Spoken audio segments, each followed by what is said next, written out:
नाज़रीन अवांखे अपडेट कंदा हलूं। बदीन मां रिपोर्ट करे रहियो आहे अल्ताफ़ मेमण।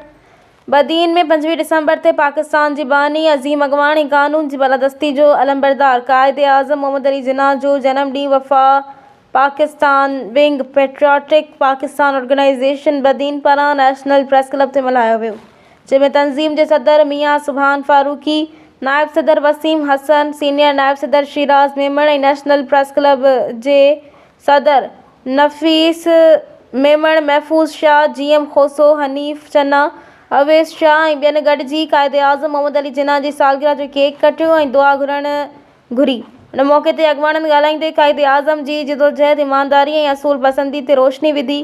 क़ाइदे आज़म खे पाकिस्तान खे इस्लामी जमहूरी ऐं फ़लाही रियासत बणाइण जो ख़ूब ख़्वाबु ॾिठो, जंहिं लाइ हिन बेमिसाल जिदोजहद कई। हिन नौजवान नस्ल ते ज़ोर ॾिनो त हू क़ाइदे आज़म जे क़ौल, ईमान, इत्तिहाद ऐं तहफ़्फ़ुज़ ते अमल कंदे मुल्क जी तरक़ी में पंहिंजो किरदारु अदा कनि। आख़िर में मुल्क जी सलामती, तरक़ी ऐं ख़ुशहाली लाइ दुआऊं घुरियूं वयूं।